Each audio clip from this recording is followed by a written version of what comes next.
Thank you, Chair. Thank you, Director. Since you passed that information to the FBI Director, have you reviewed the FBI's development of that evidence or any other evidence? I am unaware of what the Bureau has done with that information, and I have no knowledge of anything even that the agency has done since January 20th. Are you aware of what the Bureau has briefed this committee with respect to evidence of collusion? I watched Jim Comey's hearing and his comments, and I've gone through his transcript, so I'm aware of it, yes. Are you aware of what the FBI has briefed this committee in a classified setting with respect to evidence of collusion? No, I'm not. Totally not. Director, May 10th of this year produced an unsettling image inside the Oval Office. President Trump standing and laughing with Russia's Ambassador Kislyak and Foreign Minister Lavrov. It's been further reported that President Trump shared highly sensitive code word information with Russia, putting at risk U.S. lives and jeopardizing sources and methods. Director, are the Russians worthy of receiving such information in the manner alleged? I believe it's important for the U.S. Intelligence to provide to any of our foreign partners any information related to terrorist threats to foreign countries or their citizens. And that's why I authorized the provision of classified information numerous times to the Russians that I believe saved Russian lives. As I mentioned, there is an appropriate manner and procedure for doing that. They need to be followed scrupulously so that there's not going to be a undermining of those collection capabilities and systems. Director, you warned Bortnikov that there would be consequences if they meddled in our elections. When you look at that picture and the manner in which allegedly classified information was conveyed to the Russians, do you see consequences for their actions? Again, I don't know the totality of the actions that have been taken against the Russians. I know that, again, the Obama administration in January took actions against them.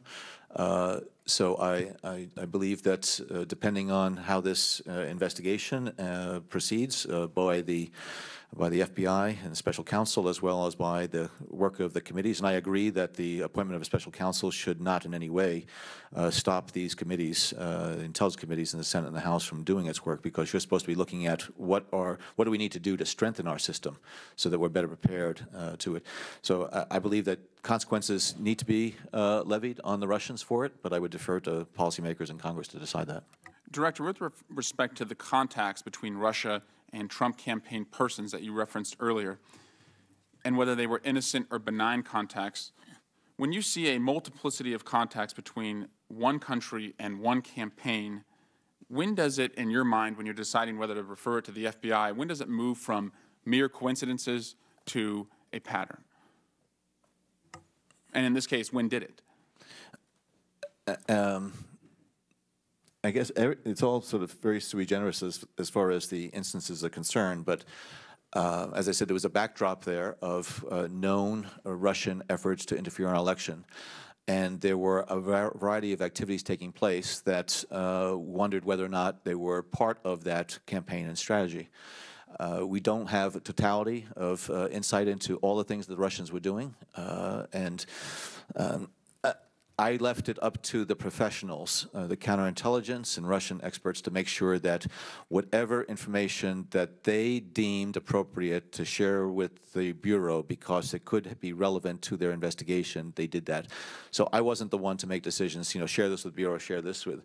It was based on long-held practices on the part of the CIA to make sure that we're not holding back from our Bureau colleagues.